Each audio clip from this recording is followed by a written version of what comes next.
সম্মানিত সমবেত মুসল্লিবৃন্দ, আলোচ্য বিষয় আমরা গত সপ্তাহে ফকির অসহায় তাদের ফজিলত সম্পর্কে কথা বলছিলাম। উক্ত বিষয়কে কেন্দ্র করে একাধিক হাদিস পেশ করেছিলাম, যার ভিত্তিতে সেই বিষয়ে আমরা কিছুটা শিক্ষা দিতে পেরেছি আশা করি। আজকেও তার বাকি অংশ আজকে আলোচনা করার চেষ্টা করবো। আমার তাওফিকে ইল্লা বিল্লাহ।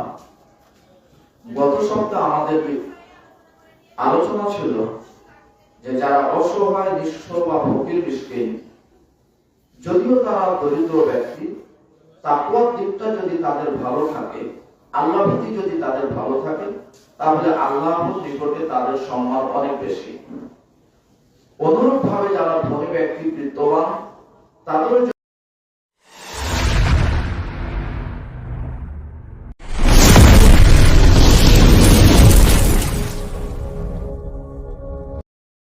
যদি তাকওয়া ঠিক থাকে, তাওহীদ ঠিক থাকে, তাহলে তাদেরও মর্যাদা আল্লাহর নিকটে অনেক বেশি। কিন্তু শুধুমাত্র টাকা পয়সা অনেক আছে, কিন্তু তাওহীদ, আল্লাহর ভালোবাসা যদি কারো কাছে না থাকে, তাহলে তার টাকা পয়সা, তার ধনত্ব, এটা তাকে নাজাত দিতে পারবে না, মুক্তি দিতে পারবে না। যাকে সামনে রেখে আমরা গত সপ্তাহে কথা বলেছিলাম, আজকেও সেই ফকিরদের ফজিলতের বাকি অংশ আমরা পেশ করব ইনশাআল্লাহ। আল্লাহ রাব্বুল আলামিন তিনি বলেন, ইয়া আইয়ুহান নাস আনতুমুল ফুকারাউ ইলা আল্লাহ, হে পৃথিবীর লোক সকল, তোমরা সকলে আল্লাহর নিকটে অভাবী। আল্লাহু হুয়াল গনিয়ুল হামিদ, তবে আল্লাহ ইনি হলেন অভাব মুক্ত, তিনি পরাক্রমশালী এবং তিনি কারো কাছে হাত পাবেন না।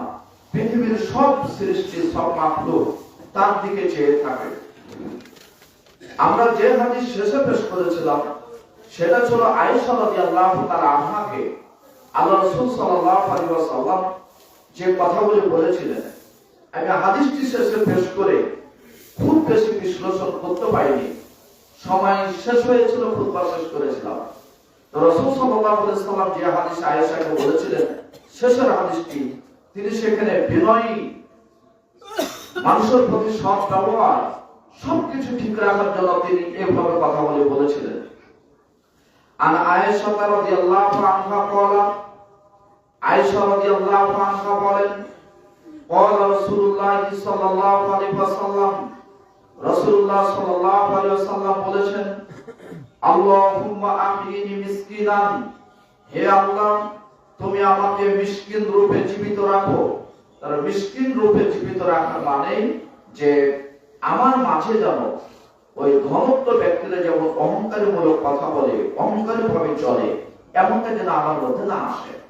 এইভাবে তিনি সেখানে তিনটি কথা উল্লেখ করেছিলেন, যে আমাকে মিসকিন অবস্থায় জীবিত রাখো এবং মিসকিন অবস্থায় আমার মৃত্যু দাও এবং কিয়ামতের মাঠে মিসকিনদের দলে আমাকে উঠাইও। তখন আয়েশা জিজ্ঞাসা করলেন যে লিমা ইয়া রাসূলুল্লাহ, কেন এই কথা বলছেন? তখন আল্লাহ রাসূল বললেন যে এই কারণেই যে যারা মুহাজির, মিসকিন, যারা অভাবী, এই লোকগুলি স্বাভাবিক মানুষ থেকে তারা 40 বছর পূর্বে তারা জান্নাতে যাবে। এই কথা বলার পরে আল্লাহ রাসূল আয়েশাকে আরো তিনটি বাক্য বললেন যে ইয়া আয়েশা লা তারুদ্দিল মিসকিন, তোমার দরজা থেকে যেন কোনোভাবে মিসকিন ফিরে না যায়। ওয়ালাউ বিশিক্কে তামরাতিন, যদি একটা খেজুরের বীজ দিয়ে হয় তবুও তাকে দিয়ে তুমি সেখান থেকে পার করিও, না দিয়ে তুমি তাকে পাঠিয়ে দিও না। এখানে আমি বলেছিলাম যে আপনার এখানে চাউল দিতে হবে, টাকা দিতে হবে, এমনটা নয়। আপনার বাড়িতে যা কিছু আছে সেখান থেকেই ফকির মিসকিনকে সহযোগিতা করার চেষ্টা করবেন, যদিও রান্না করা ভাত হয়। তারপরে আয়েশাকে আল্লাহ নবী বললেন যে আয়েশা তুমি ফকির মিসকিনকে ভালোবাসো এবং ফকির মিসকিনকে কাছে রাখো। যদি এই তিনটি কাজ করো তাহলে তোমার উপকার হবে। ইউকরিবুকি ইয়াউমাল কিয়ামা, আল্লাহ তোমাকে কিয়ামতের দিন নিকটে করে নেবে, তার মানে তোমার হিসাব সহজ হয়ে যাবে। তাহলে এই হাদিসগুলো থেকে বোঝা যাচ্ছে যে আল্লাহ রাব্বুল আলামিন কাউকে ধনী বানিয়েছেন, কাউকে গরীব বানিয়েছেন, এটা একটা পরীক্ষা করার জন্য। তিনি একজনকে সম্পদ বেশি দিয়েছেন, একজনকে কম দিয়েছেন, তিনি ইচ্ছা করে বেশি দিতে পারতেন, কিন্তু এটা একটা পরীক্ষা। যাদের সম্পদ বেশি আছে তাদের লক্ষ্য করবেন আল্লাহ এই সম্পদ কোন পথে ব্যয় করছেন, আর যাদের সম্পদ কম আছে আল্লাহ দেখবেন তারা ধৈর্য ধরে আছে কিনা, নাকি তারা আল্লাহর প্রতি অসন্তুষ্ট, নাকি আল্লাহর প্রতি বিরোধ ধারণা বিরোধ মন্তব্য এটার জন্য।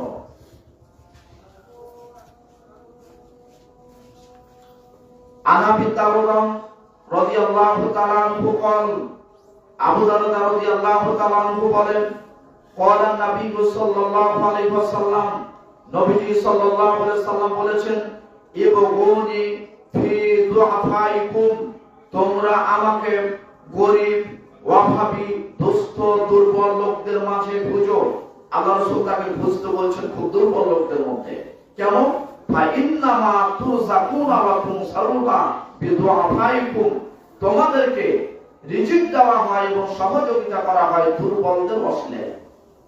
এখানে তিনি দুর্বলদেরকে মধ্যে তাকে খুঁজতে বলছেন, তার মানে হলো যে তোমরা তাদেরকে সহযোগিতা করার মাধ্যমে আমাকেও অন্বেষণ করো। অভাবী মানুষ যারা তাদেরকে সহযোগিতা করার মাধ্যমে আমাকে অন্বেষণ করে। কেউ যদি কোনো অভাবী মানুষকে সহযোগিতা করে তাহলে জানতে হবে এটা নবী মুহাম্মদ রাসূলুল্লাহ সাল্লাল্লাহু আলাইহি সাল্লামের পক্ষে সে মান্য করলো। তাই রাসূল সাল্লাল্লাহু আলাইহি সাল্লাম বলেছেন, ইবগুনি ফি দুআফাইকুম, তোমাদের মধ্যে যারা দুর্বল আছেন তাদের মধ্যে আমাকে তোমরা সহযোগী, আমাকে খুঁজো, অন্বেষণ করো। কিভাবে?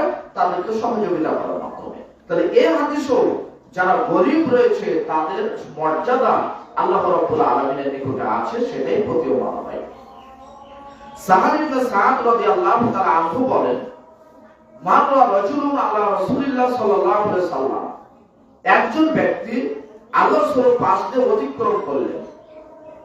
ফাকালা, আল্লাহ রাসূল বললেন, রাজুলুন ওয়া ইনদাহু জালিসুন, যে লোকটি নবীজির পাশে বসেছিলেন তাকে নবীজি জিজ্ঞাসা করছেন, মা রায়ুকা ফি হাদা, এই যে লোকটা আমার পাশ দিয়ে চলে গেল এর বিষয়ে তোমার বক্তব্য কি?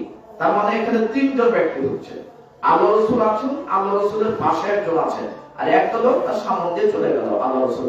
তখন রাসূল বসা লোকটিকে বলছেন যে মা রায়ুকা ফি হাদা, এই লোকটার বিষয়ে তোমার বক্তব্য কি? যখন বলেছেন তখন বসে থাকা ব্যক্তিকে বলছেন, আল্লাহর নবী, হাদা মিন আশরাফিন নাস, হাদা, ইনি তো এমন একজন ব্যক্তি, সম্ভ্রান্ত পরিবারের লোক, সম্ভ্রান্ত একজন ব্যক্তি, যিনি এখন কেটে গেলেন। ইন নাকাহা ইন খাতাবা, যদি এই ব্যক্তিকে কোনো নারীকে বিবাহের প্রস্তাব দেওয়া হয় দেয় তাহলে সে আইন ইয়ংকাহা, তার বিবাহের প্রস্তাব মেনে নেওয়া হবে। তার মানে ছেলের সাথে বিবাহ দিতে চাইবে। সব ছেলের সাথে মেয়ে বিবাহ করতে চাইবে না, সব ছেলের সাথে পিতা তার মেয়েকে বিবাহ দিতে চাইবে না। লোকটি বলছেন যে এমন একজন ব্যক্তি, যে ছেলে যদি বিবাহের প্রস্তাব দেয় তাহলে তার বিবাহের প্রস্তাব গ্রহণ করবে মেয়েরা। আর কি ওয়াইন শাফাআ আনিল শাফাআ, যদি সে কারো বিষয়ে সুপারিশ করে তাহলে তার সুপারিশ গ্রহণ করবে। লোকটা দুইটা, এই ব্যক্তি সাহাবী দুইটা গুণ বর্ণনা করলেন। বিবাহ যদি করতে চায় তাহলে বিবাহ মেয়েরা করবে, আর যদি সুপারিশ করে তাহলে সুপারিশ গ্রহণ করবে। যদি থানাতে কোনো কাজ হয় তো থানাতে যদি আমি আপনি মসজিদের সদস্য দিয়ে যদি বলে যে ওই বিচারটা মাইনাস করে দেন, তো আমার আপনার কথা ওসি সাহেব শুনবেন না। কিন্তু আবার যদি ওসি পর্যায়ে কোনো লোক সালাম ভোট খান না ভোট রাজনীতি করে, ওইটা যদি ওসিকে বলে যে এই বিচারটা মাইনাস করে দেন, তাহলে কথা শুনে নেবে। তা আল্লাহ নবী সাহাবী বুঝালেন যে এই যদি কোনো জায়গায় সুপারিশ করে তাহলে সুপারিশ গ্রহণ করবে। আবার এই লোকটা যদি কোনো নারীকে বিয়ে করতে চায় তাহলে নারীরা বিয়েও করবে। অনেক সময় ছেলেটা নমস্কার পড়ুক না পড়ুক, বিত্তশালী ছেলে, তখন সবাই মনে মনে ভাবে ছেলেটার সাথে বিয়ে দেবো, বিয়ে দিতেও চায়। আপনার ছেলেকে বিয়ে দিবেন, মেয়ে খুঁজে পাওয়া কথা বলছে দেবো না, বাড়ি নাই, ভালো নাই, টাকা নাই, পয়সা নেই, মুখে বলছে ছেলেটা যদি ভালো হয়, লেখাপড়া শরীয়তের দিক জানে তাহলে বিবাহ দেবে, এটা মুখের কথা। যখন ছেলেটা বিয়ে করতে চাচ্ছে তখন বলছে কিছু না থাকতে কি হয়, একবারে খোলা মাঠে কি বিয়ে দেওয়া যায় ভাই। কারণ আমরা যে মিথ্যু, সব জায়গায় মিথ্যু। মুখে মুখে বলছে ভালো ছেলে, আমাকে কতজন বলছে না, এই জন্য ওই কাজে আমি যুক্ত হই না। প্রথম বললো যে একটা ভালো মেয়ে নেবে, একটা সুন্দর মেয়ে নেবে একনিষ্ঠ ভাবে, তো যখন দেখা গেল যে 20 জন শিক্ষকের বিবেচনায় যে একটা মেয়ে অনেক ভালো, সে সালাত সিয়াম তাহাজ্জুদ সবকিছু তো ভালো, তো পরে দেখা গেল তার বাসায় কিছুই নাই, আপনি মোটরসাইকেল নিয়ে গেলে খাওয়ার জায়গা নেই, তখন উল্টে আসলো যে এক বিঘা জমি না থাকতে তো ভাই, আগে যে আপনি বললেন কিছুই লাগবে না শুধু মেয়েকে লাগবে, তার মানে এটা বদমাইশি কথা, এটা বদমাইশি কথা, এটা কথা ঠিক না। কত জায়গায় এগুলো প্রমাণ। সম্মানিত উপস্থিতি, আল্লাহ নবী জিজ্ঞাসা করলেন লোকটা সম্পর্কে আমার মন্তব্য কি? তখন সাহাবী বলছেন, আল্লাহ নবী, ইনি সম্ভ্রান্ত পরিবারের লোক, ইনি যদি কোনো নারীকে বিয়ে করতে চায় তাহলে নারীরা বিয়ে করবে, আর এই ব্যক্তি যদি কোনো জায়গায় সুপারিশ করে তাহলে সুপারিশ গ্রহণ হবে, থানাতে যদি সুপারিশ করে তার কথা গ্রহণ হবে, কোর্টে যদি সুপারিশ করে তাহলে তার কথা গ্রহণ হবে। তার মানে চেয়ারম্যান পর্যায়ের লোক, ওসি পর্যায়ের লোক, ডিসি পর্যায়ের লোক, খুব সম্ভ্রান্ত পরিবারের লোক। আপনার এলাকা তো আছে, তাকে দেখলে সালাম দেন, ভয়ে দেন, কখন যে কি হয় ভয়ে সালাম দেন। কিন্তু আসলে ওই যেমনই পার হয়েছে তেমনি বলছেন এলাকার এত বদের বদ এক তো সরাতে দেয় না, টাকা যদি দান করতে চাই তো দানও দেয় না, তবে বাড়ি ফাঁকা করে নিয়ে বসে আছে। দাওয়াত দিয়েছে একদিন আপনাকে, তবে আপনার যাওয়ার ইচ্ছা নেই, তবে না হলে সমস্যা আছে, এটা তো চলে গেছেন, এগুলোতে চলে যান। যখন পরিস্থিতি ঠিক হবে তখন ভিন্ন কথা, ফেতনা টেনে নিয়ে আসবেন না। লোকটি বললেন, আল্লাহ নবী, যে লোকের বিষয়ে মন্তব্য চাচ্ছেন এই ব্যক্তি হলো সম্ভ্রান্ত পরিবারের লোক, ইনি যদি কোনো নারীকে বিয়ে করতে চায় বিয়ে করবে, আর যদি কোনো জায়গায় সুপারিশ করে তাহলে সুপারিশ গ্রহণ করবে। নবীজি এই ব্যক্তির কথা শুনে খুব একটা পছন্দ হয়নি, তাই নবীজি চুপ করে থাকলেন, করে জব করলেন না। কিছুক্ষণ যেতে না যেতে আরেকজন ব্যক্তি নবীজির পাশ দিয়ে চলে যাচ্ছেন, তখন ওই ব্যক্তিকে আবার নবীজি জিজ্ঞাসা করছেন, মা ওয়াইমুকা ফি হাদা, এই লোকটার বিষয়ে তোমার মন্তব্য কি? তাহলে মানুষ সম্পর্কে জিজ্ঞাসা করা যায়। সব জায়গাতে বলি না যে গীবত হবে, সব জায়গাতে গীবত হবে না। মানুষের তার রদ নেশা, তার সাথে তার সমস্যা জেনে আপনি তার সমস্যা থেকে নিজেকে বাঁচিয়ে রাখার জন্য কিছু জিজ্ঞাসাবাদ করা যায়, সবটাই গীবত না। এবার এই ব্যক্তিকে বলছেন, এই ব্যক্তি যে চলে গেলে এর বিষয়ে তোমার মন্তব্য কি? তখন লোকটা বলছেন, আল্লাহ নবী, হাদা মিন ফুকারাইল মুসলিমিন, ইনি তো ফকির ব্যক্তিদের মধ্যে একজন, নিঃস্ব ব্যক্তিদের মধ্যে একজন। ওয়াইন খতাবা, যদি সে কোনো নারীকে বিবাহের প্রস্তাব দেয়, আল্লাহ ইউকাহা, তার বিবাহের প্রস্তাব গ্রহণ করবে না। মেয়েদের মধ্যে 100 মেয়ে আছে, হাজার হাজার মেয়ে আছে, যাদেরকে বিবাহ আপনি করতে চাইলে বিবাহ করতে চাইবে না। আর ঢং আছে ওই দিকে যে ফ্রিজ কিনে দিতে পারবে তার দিকে, ওই বিবাহ করতে চাইবে না সব। সাহাবী বলছেন, আল্লাহ নবী, এই এমন একজন ব্যক্তি, ফকির ব্যক্তি, গরিব ব্যক্তি, এই যদি কোন নারীকে বিবাহের প্রস্তাব দেয় তাহলে সে বিবাহের প্রস্তাব গ্রহণ করবে না। ওয়াইন শাফাআ, আল্লাহ শাফা, যদি কোনো কাজে সুপারিশ করে তাহলে তার সুপারিশ গ্রহণ হবে না। আপনার মসজিদে কাজ চলছে, যখন কাজ চলছে তখন দেখা যাচ্ছে বাস্তবে একটা ঘটনা ভুল হয়ে গেছে, আপনার কাজই ভুল হয়ে গেছে, অথবা আপনার বাড়িতে সমস্যা হয়ে গেছে, যে ফকির মানুষটা বলেছে তার কথা হিসাব করবেন না, আর যখন এসে পুলিশ বললো তখন বললেন না ঠিক আছে। তো ওই জন্য আমাদের নওগাঁতে বলে যে আমার বাড়িতে ঘরে ভাতও নাই, কথার চাপও নাই, এটা আমাদের নওগাঁর চলমান ভাষা, যে ঘরে ভাতও নাই, কথার চাপও নাই। মানে যদি যে কথা বলেছে গরিব মানুষটা, এই পরামর্শটা ধনী মানুষটার মাথা দিয়ে বের হবে না, তারপরে এসে ঢং করে বললে ওটাই মানে মানুষ। আল্লাহ নবী, সাহাবী বললেন, আল্লাহ নবী, ইনি এমন একজন ফকির ব্যক্তি, এই যদি কোন নারীকে বিবাহ করতে চায় সে বিবাহ করবে না, এই যদি কোন জায়গায় সুপারিশ করে সুপারিশ গ্রহণ করা হবে না। ওয়াইন ক্বালা, যদি সে কোনো কথা বলে আল্লাহ ইসমাউ লিকাউলিহি, তার কথা শোনাও হবে না। দেখেন এখানে যদি ওসি সাহেব আছে বা পুলিশ আছে বা বিত্তশালী লোক আছে, অথবা আপনার এলাকার যাদের জমি জায়গা বেশি আছে, সে যদি এসে কিছু বলে তাহলে আপনারা অন্য বলেন, এই বড় বাবাজি কথা বলছে শোনো, চেঁচামেচি করছো কেন? অথচ ওর থেকে কোটি গুণ দামি কথা একজন গরিব মুসল্লি বলছে, তখন কেউ করলো না, মোটরসাইকেলটা ফাঁফা করে দিয়ে চলে গেল। তো সাহাবী বলছেন, আল্লাহ নবী, ইনার 3টা গুণ। 1 নম্বর, বিবাহের প্রস্তাব দিলে মহিলারা গ্রহণ করবে না। 2, যদি সুপারিশ করে সে সুপারিশ গ্রহণ করবে না। 3, যদি এই কোনো কথা বলে লোকজন শুনবে না, একেবারে গরিব মানুষ। যখন এই কথা বলেছেন তখন আল্লাহ নবী জবাব দিচ্ছে, সাহাবী শোনো, এই যে ব্যক্তির কথা বললে, 3 শেষের ব্যক্তি আর আগের ব্যক্তি কথা বললে, আগের ব্যক্তি যিনি গেছে তার মধ্যে তাকওয়া ছিল না, এবং যিনি পরের ব্যক্তির কথা বললে তার মধ্যে তাকওয়াতে ভরপুর। আমি বিশ্বনবী তোমাদের সাক্ষাতে ঘোষণা দিচ্ছি, আমার বাণী কিয়ামত পর্যন্ত চূড়ান্ত থাকবে, এমনকি কিয়ামতের দিন আমার কথার উপর বিচার হবে। মনে রাখো, ওই যে আগে যে ব্যক্তিটা গেছে এই ব্যক্তির মধ্যে যদি পুরো পৃথিবীর মানুষ হয়ে যায়, আর পিছনের যে ব্যক্তির কথা বলেছো এই যদি একজন হয়, পুরো পৃথিবীর মানুষের থেকে এই ব্যক্তিটা আল্লাহর কাছে কোটি কোটি গুণের চাইতে বেশি। এবার আপনি দেন, আপনার ডক্টর পাস আর ওই ম্যাজিস্ট্রেট পাস বিচার করেন এখানে? বিচারই ফেল হয়ে যাবে। আপনার বিচার করার পথে নাই, ভাষা খুঁজে পাবেন না। যাদেরকে আপনি যোগ্য ডাক্তার দেখলেন, যোগ্য বড় ইঞ্জিনিয়ার দেখলেন, যারা সরব সিরামের ধারণা আল্লাহ নবী তাদেরকে 2 পয়সার দাম দেয়নি। তাই আমি আপনাকে মাঝে মধ্যে বলেছি যে আপনি কি ফেসবুক না ইহুদি না খ্রিস্টান, ওটার সাথে আপনাকে কেন খেতে যেতে হবে? যার দাম আল্লাহ নবী 1 পয়সার দাম দেয়নি। একটা পৃথিবীতে যদি হিসাব হয়, আল্লাহ নবীর বাক্যতে কত ওজনশীল বাক্য, পুরো পৃথিবীর মানুষ যদি একদিকে হয় আগের মানুষটার মতো, আর এই লোকটা যদি একাই হয় পুরো পৃথিবীর মানুষের চাইতে এই পৃথিবীর দাম, এই লোকটার দাম পৃথিবীতে কোটি কোটি গুণ বেশি। আমার মনে হয় বিবেচনাটা এরকম যে পৃথিবীতে একটা কুকুরের দাম যতক্ষণই আসে, ওই আগের লোকটা পুরো পৃথিবী ততক্ষণে দাম নেয়।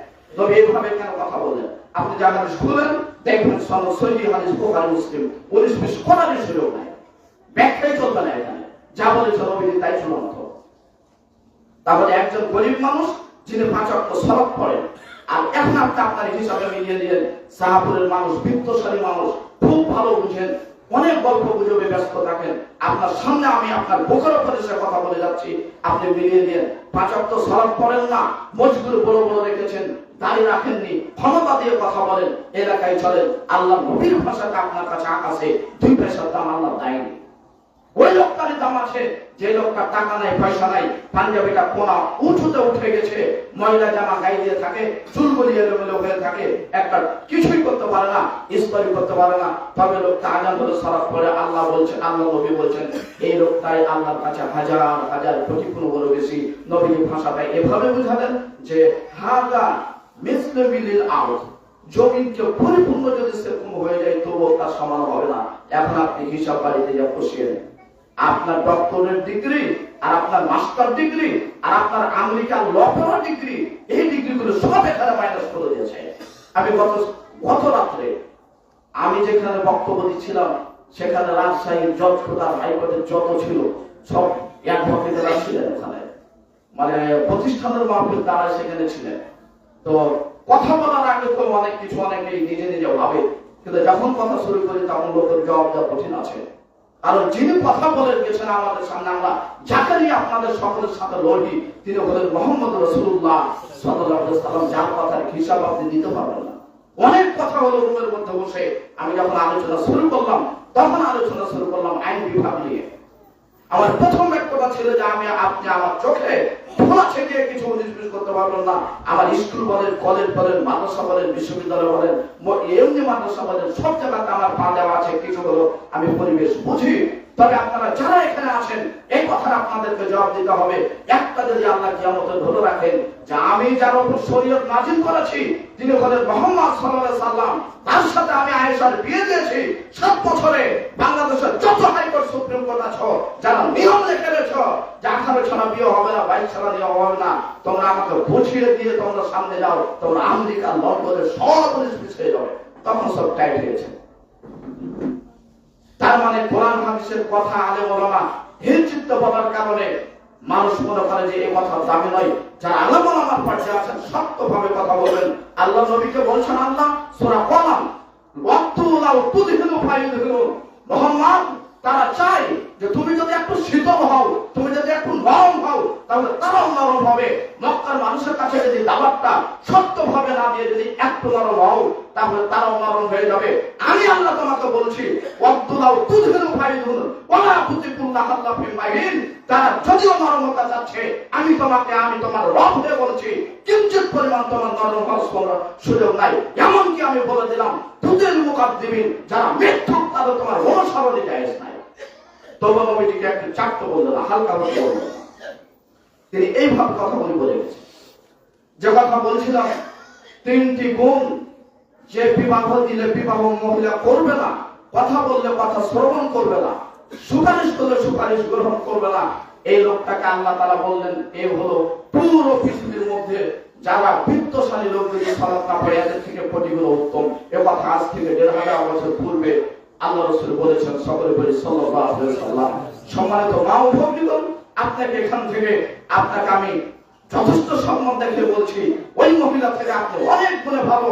যে মহিলা এখন বাসায় বলে ঢং ঢং করে গল্প করছে আর বলছে ওই মহিলা ঢং দেখাতে মসজিদে গেছে, বিচার হবে সেদিনের কথা বলতে পারে কিভাবে? 5 ওয়াক্ত সালাত মহিলাদের বাড়িতে পড়া উত্তম, তবে মসজিদে আসতে পারে। 5 ওয়াক্ত সালাত মহিলাদের বাড়িতে পড়া উত্তম, তবে মসজিদে আসতে পারে। জুমার সালাত মসজিদে বাড়ি থেকে জুমার সালাত মসজিদে মহিলাদের আসা ভালো, এটাই তাদের জন্য উত্তম। আর ঈদের সালাত বাড়িতে হবে না, ঈদের সালাত মসজিদে যেতে হবে, এটা ওয়াজিব, এটা বাধ্যতামূলক। যে মহিলা গল্প সারাচ্ছে শাহপুরে, সে মহিলা শরীরে কিছুই বোঝে না, এমনি গল্প করছে, নচেত ফোন দেখছে, নচেত শুয়ে আছে, কারণ সে সালাত সিয়ামের বাঁধার না।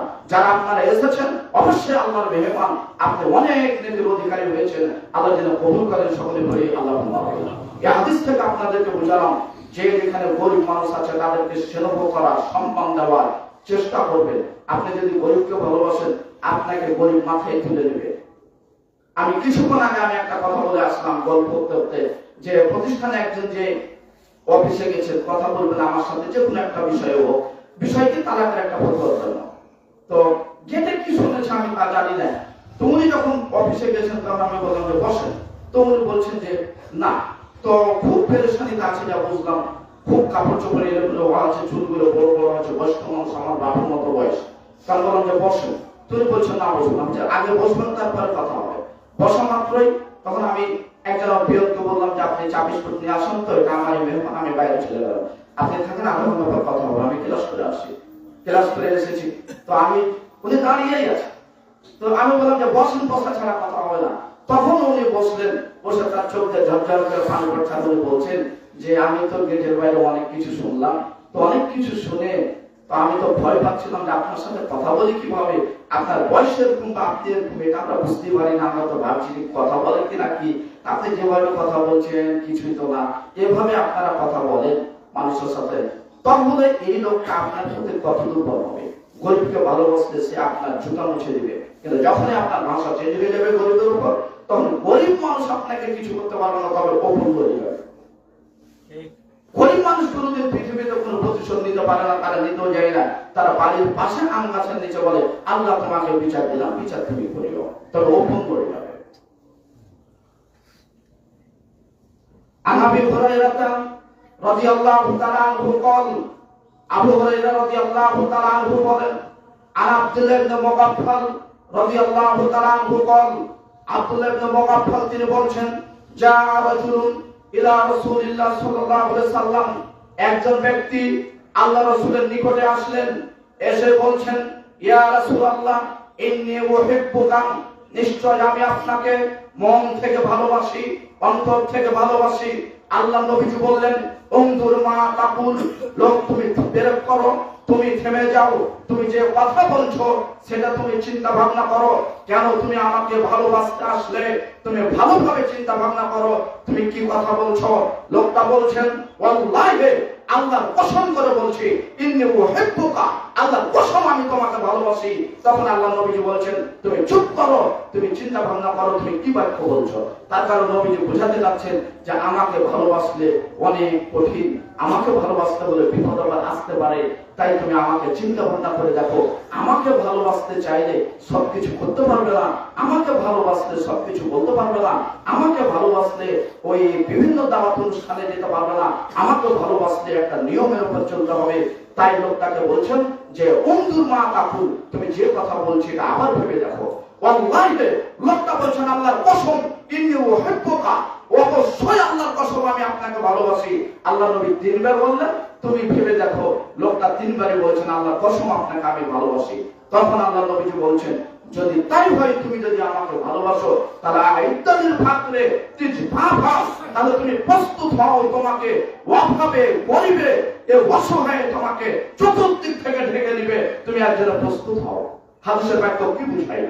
লোকটা এসে নবীজিকে বললেন তিনবারও আপনাকে ভালোবাসে, আর নবীজি বললেন আমাকে ভালোবাসলে তুমি গরিব হয়ে যাবে। বাক্যের মধ্যে কেমন কি?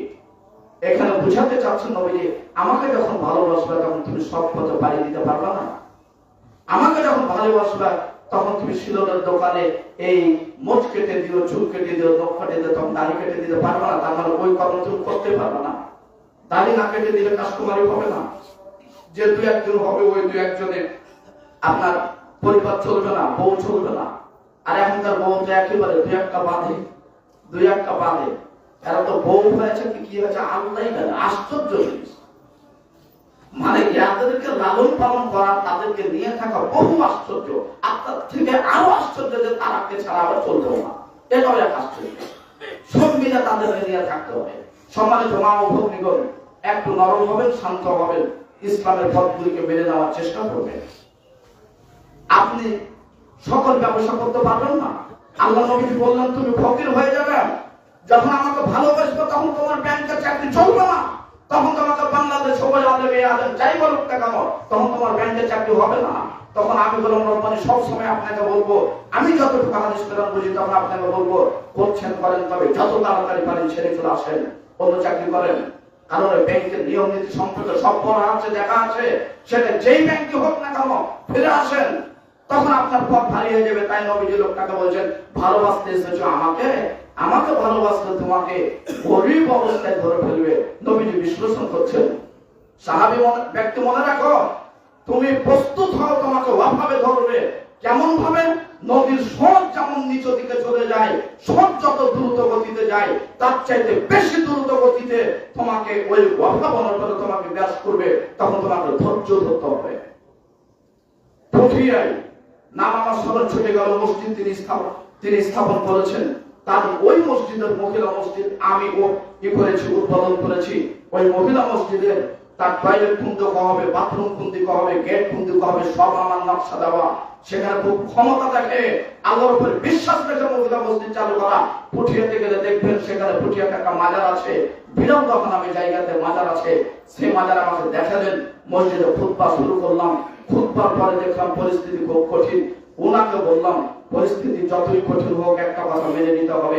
আমি যেখানে যাই কিছু করতে চাই, আমি বলে গেলাম আগামী জুমাতে আপনার এখানে মহিলা চলবে। বলছে, আপনি যে কথা বললেন আগুন লেগে যাবে, যাবে কিছুই থাকবে না। কেমন? তোমার কিছু রাখবে না আমাদের, ওর বউ করবে, শাশুড়ি করবে, সবাই আপনার চালাবে। আপনি জায়গা করবেন, জায়গা তো নাই, জায়গা কোথায় করবে? যে মসজিদ চলে সবাতে, ওই মসজিদের একটা পর্দার আমি হাত দিয়ে ইশারা করে দিলাম, ওখান দিয়ে এই জায়গাটা ঘিরে দিবে, এখানে মহিলা মসজিদ হবে। তারা আজও সেখানে আপনাদের মতো আলাদা করতে পারেনি।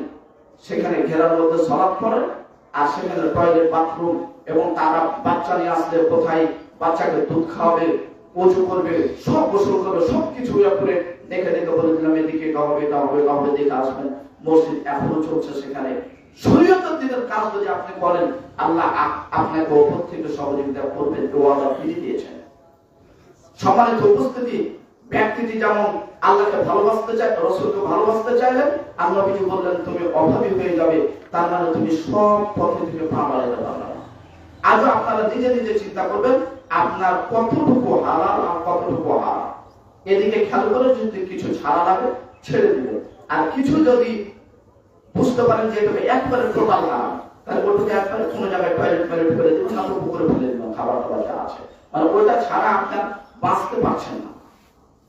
এই জন্য আল্লাহ নবীজি বললেন যে তুমি আমাকে ভালোবাসতে এসেছো, তুমি প্রস্তুত হও, তোমাকে অভাবে ধরে ফেলবে। উদাহরণ দিলেন কিভাবে? নদীর স্রোত যত গতিতে যায়, তার চাইতে গতিতে তোমার কাছে অভাব নেমে আসবে। আপনি এখন দেখেন ব্যবসা করার হালাহালি করতে, কয়টা ব্যবসা বৈধভাবে চলছে, কয়টা কোম্পানি বৈধভাবে চলছে, কয়টা ব্যাংকের চাকরি ঠিকভাবে আছে, সবকিছু আপনি হিসাব করতে গেলে আপনাকে আমাকে স্বাভাবিক ব্যবসা, স্বাভাবিক জীবনযাপন করতে হবে, এর বাইরে কিছু না।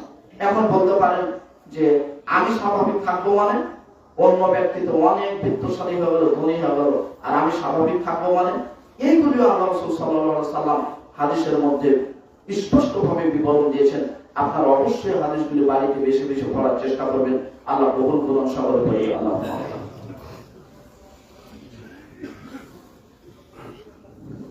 আলহামদুলিল্লাহ ওয়াহদা والصلاة والسلام على من لا نبي بعده عن أبي هريرة رضي الله تعالى عنه قال আবু হুরায়রা রাদিয়াল্লাহু তাআলা আনহু বলেন قال النبي صلى الله عليه وسلم নবী সাল্লাল্লাহু আলাইহি সাল্লাম বলেছেন লা তাকবিতান্না ফাজিরান বিনি'মাতিন।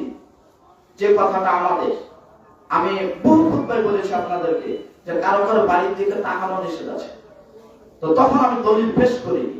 আজকে সে হাদিসটা শুনেন। আল্লাহ নবী বলেন লা তাকবিতান্না ফাজিরান বিনি'মাতিন, তোমরা পাপিষ্ঠ ব্যক্তির নিয়ামতের সম্পদের দিকে দেখে তোমরা নিজে ঈর্ষা করিও না।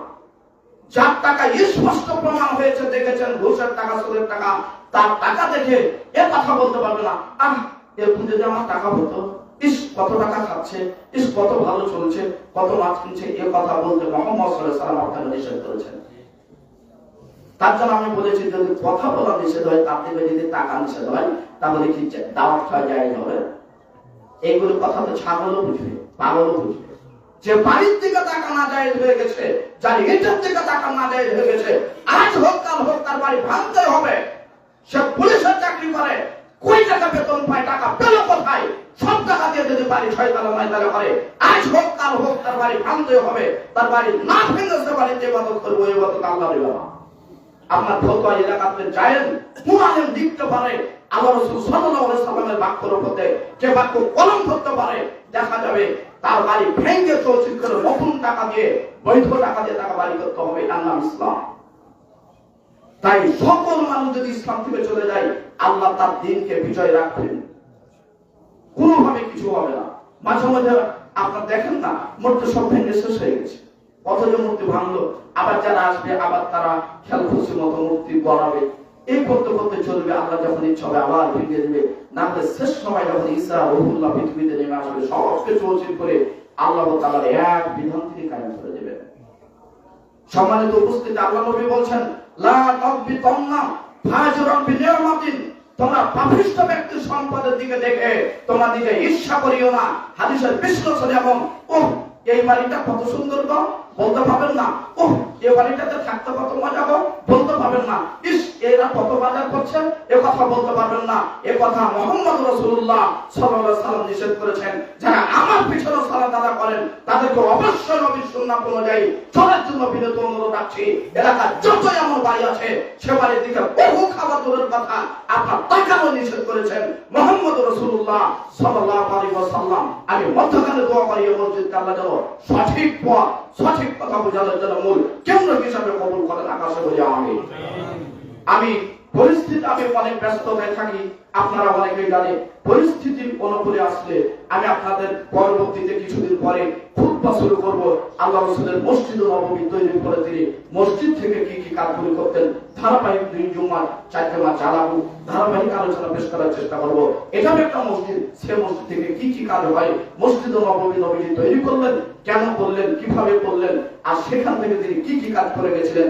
আমরাও মসজিদ করেছি, আপনারাই মসজিদ করেছেন, আপনাদের মসজিদও সেই কাজগুলি হতে হবে। আল্লাহ যেন আকাশে কবুল করেন, সকলে বলি আল্লাহ। আল্লাহ রাসূল তাই বললেন, লা তাকবিতান্না ফাজরান বিনিয়ামাতিন, তোমরা পাপিষ্ঠ ব্যক্তির নিয়ামতকে, অর্থ সম্পদ দেখে নিজে ঈর্ষা করিও না। তোমরা তো জানো না ওই ব্যক্তি মৃত্যুর পরে ফা ইন্নাকা লা তাদরি মা হুয়া লাকিন বাদা মাউতিহি, তার মৃত্যুর পরে সে কার সাথে সাক্ষাৎ করবে এটা তোমরা জানতে পারোনি। বাড়িটা বড় আছে, গাড়িটা বড় আছে, কিন্তু জানতে পারোনি মৃত্যুর পরে কার সাথে সাক্ষাৎ করবে। ওয়া আন্না লাহু ইনদাল্লাহি কাতিলা, আল্লাহর নিকটে তার এমন একটা বিপদ আছে, সংহারকারী আছে, লা ইয়ামুত, যেই বিপদের কোন সময় মৃত্যু নাই, শেষ নাই, সেটা হলো ইয়ামিন নার, সেটা হলো জাহান্নামের আগুন। জাহান্নামের আগুনের কোনো মরণ হবে না, তার মরণ নাই। আল্লাহ নবী তাই বুঝালেন, ওই নিয়ামতকে দেখে তুমি কথা বলিও না, ইস কত সুন্দর আছে, কথা বলতে হবে না। ওই যে নিয়ামত আছে, ওই নিয়ামতের জন্য তার জাহান্নামের আগুন আছে, যে আপনার কোনোদিন মৃত্যু নাই। যদি আমার বক্তব্য স্পষ্ট হয়ে থাকে আপনাদের নিকটে, তাহলে অবশ্যই হাদিসগুলি পেশ করছি গরিবের ফজিলত সম্পর্কে। কাজে আপনারা গরিবকে স্নেহ করার চেষ্টা করবেন। 2 নম্বর, হারাম টাকা দিয়ে যদি এরকম কিছু থাকে, যদি আপনার টাকা আপনি ভালো জানছেন, আজকে সরাব করে যাওয়ার পরে সব শেষ করে দেবেন, আবার থাকবে না। সম্মানিত মা ও ভগ্নীগণ, আপনি হাড়িতে যে গোস্ত রান্না করে এসেছেন শুক্রবার, আজকে যদি গোস্ত ভাত করা থাকে আর আপনি আমার খুতবা শুনছেন, খুতবাতে যদি আপনার মনে হয় আপনার স্বামীর টাকাটা হারাম ছিল, ওই টাকা দিয়ে আজকে সাহাবের গরুর গোস্ত কিনেছেন, আপনি যদি আমার পিছনে সলাৎ করে থাকেন, আমি জোরালো দাবি রাখছি, আপনার ইমাম হিসাবে, আপনার ভাই হিসাবে, আপনার দিনের ভাই হিসাবে ওই গোস্ত আপনি আজকে দুপুরের সময় গিয়ে রান্না করা গোস্ত পাইলেটে ফেলে দেন, পুকুরে ফেলে দেন। যদি মুসলমানের মেয়ে হয়, একটা টুকরো আপনার মুখে যেন না যায়, ফেলে দিয়ে আবার নতুন ভাবে খাবার তৈরি করেন। এ কথা আমার নয়, এ কথা ঘোষণা করেছেন মুহাম্মদ রাসূলুল্লাহ সাল্লাল্লাহু আলাইহি ওয়াসাল্লাম। যখন বক্তব্য দিই তখন মনে হয় শুনেন কথা, অনেক মানুষ বিরুদ্ধে চলে যায়, যেতে পারে। এক আলেম ওলামার সাথে দেখা হলে একজন আলেম বলছেন, আমি এমন ভাবে চলি যে আমার কেউ দুশ্মন হয় না, শত্রু হয় না। তখন বললাম আপনার দাওয়াতি হয় না। কেমন? পৃথিবীতে সবচাইতে শ্রেষ্ঠ ব্যক্তি ছিলেন যিনি নিজের পাথর বেঁধে থেকে অন্যকে খাওয়াইছেন, যিনি মানুষের চিন্তা করে চলতেন, মাঝের বোঝা বহন করতেন, যার উপত্যের কোন ব্যক্তি নাই, মুহাম্মদ রাসূলুল্লাহ সাল্লাল্লাহু আলাইহি সাল্লাম, তাকে হত্যা করার জন্য চূড়ান্ত সিদ্ধান্ত হয়।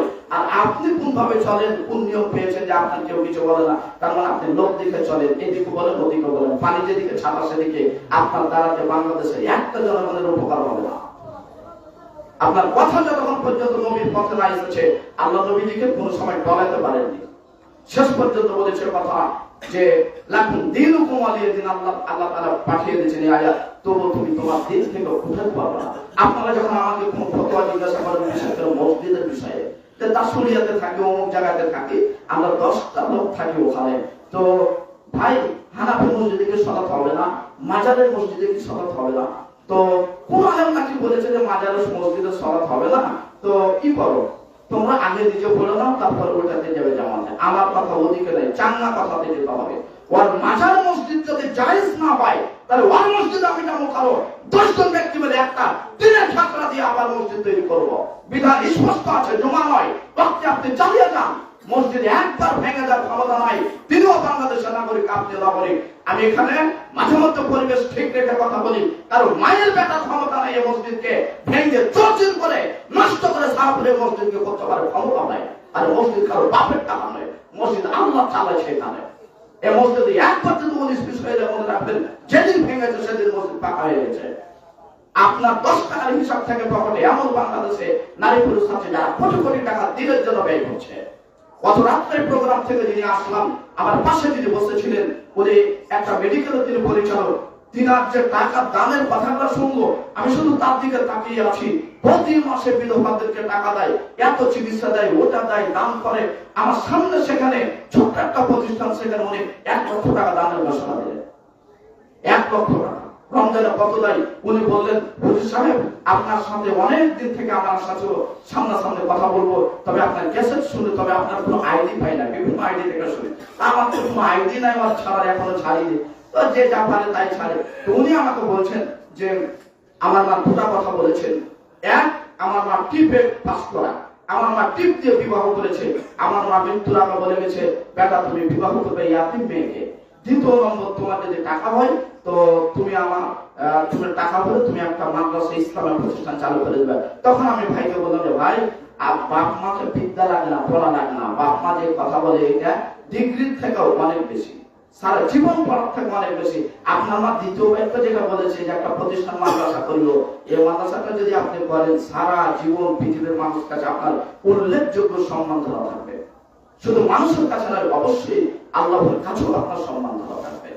সম্মানিত উপস্থিতি, যে কথা বলছিলাম, যারা বৃত্তশালী ব্যক্তি যদি টাকা পয়সা হারাম হয়ে থাকে, তাদেরকে তাদের সম্পদ থেকে ঈর্ষা করতে, হিংসা করতে আল্লাহ রাসূল নিষেধ করেছেন। তাহলে আপনি এবার নিজে বুঝুন, ওই বাড়িতে আমি দাওয়াত খেতে যাবো কেন? আপনি যে, আমি হাসতে হাসতে বললো কথা চূড়ান্ত, গরিবের বাড়িতে আমার ঢুকতে কোনো ভয় লাগে না, আমাকে চিন্তা করা লাগে না।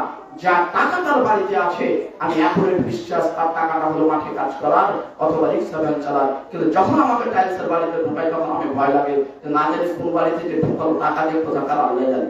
গরিবকে মারা কি পাসপোর্ট ভিসা মেরেছে না মোটরসাইকেল ধরেছে, আল্লাহ ভালো জানে। আর মাস্টার যদি হয়, তাহলে যে কাজ চাকরিতে টাকা খেয়ে নিয়েছে, আল্লাহ ভালো জানে। সম্মানিত উপস্থিত, আল্লাহ যেন আমাদেরকে হেফাজত করেন, সকলে বলি আল্লাহুম্মা। আর আনাস রাদিয়াল্লাহু তাআলা আনহু قال, আনাস রাদিয়াল্লাহু তাআলা আনহু বলেন, কানা আহওয়ানা আলা হদ্দিন নবী সাল্লাল্লাহু আলাইহি সাল্লাম, নবী সাল্লাল্লাহু আলাইহি সাল্লামের জামানাতে আপন 2 ভাই ছিল, 2 ভাই।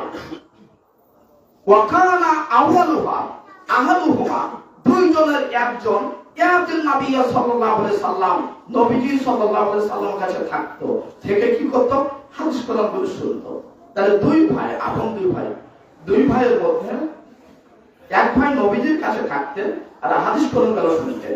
ওয়াল আখার ইয়াহতারিফু, আর দ্বিতীয় ভাই, অপর ভাই, ইনি ব্যবসা বাণিজ্য করতে, আয় ইনকাম করত।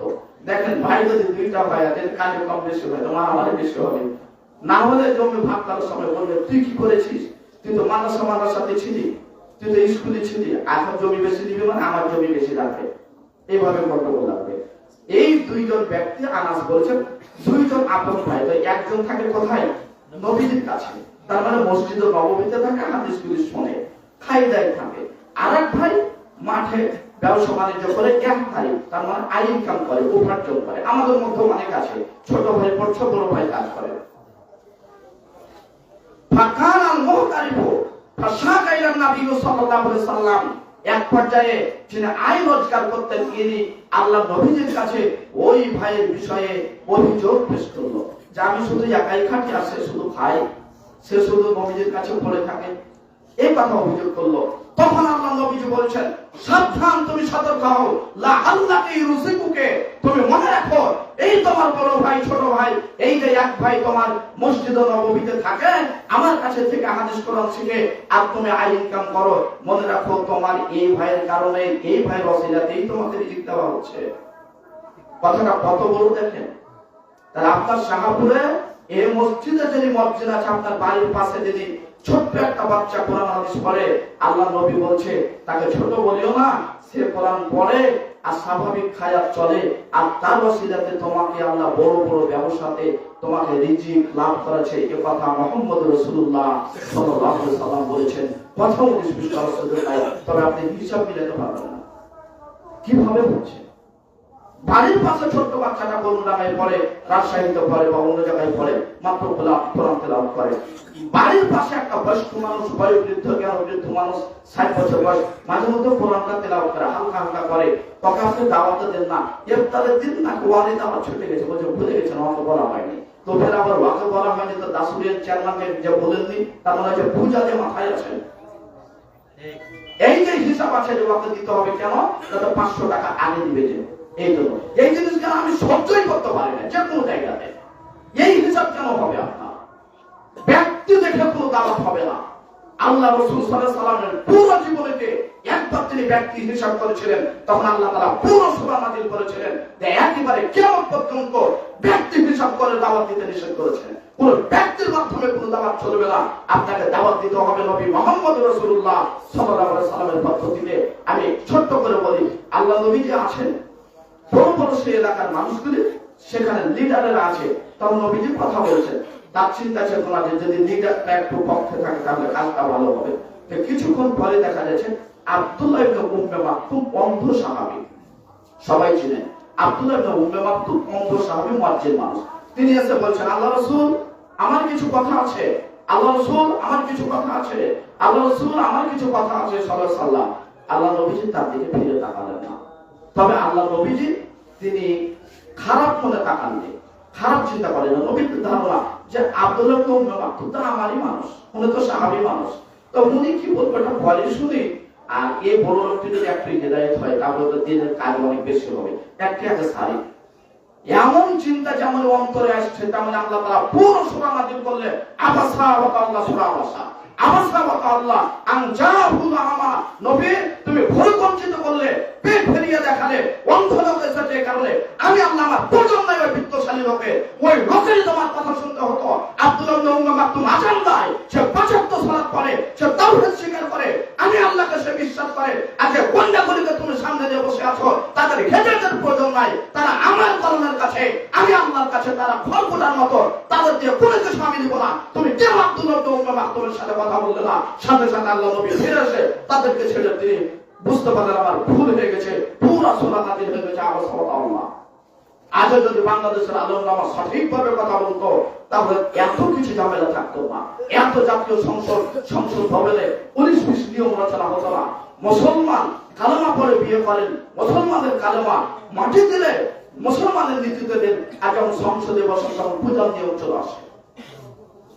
এত কেন মুনাফিক সিস্টেম? সম্মানিত উপস্থিতি, যাই হোক শেষের হাদিসে আল্লাহ নবী বললেন, এক ভাই নবীজির কাছে থাকতেন, দ্বিতীয় ভাই রোজগার করতেন।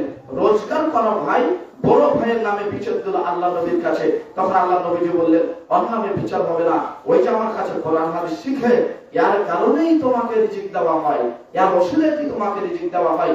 কাজে যারা গরিব থাকবে, যারা ছাত্র থাকবে, যারা কোরআন হাদিস জানবে, তাদেরকে মর্যাদা দেওয়ার চেষ্টা করবেন। তাদের ওসিলাতে আল্লাহ আপনাদেরকে আমাদেরকে ভালো রাখবেন। আল্লাহ যেন কবুল করেন। সকলে বলি আল্লাহুম্মা আমিন।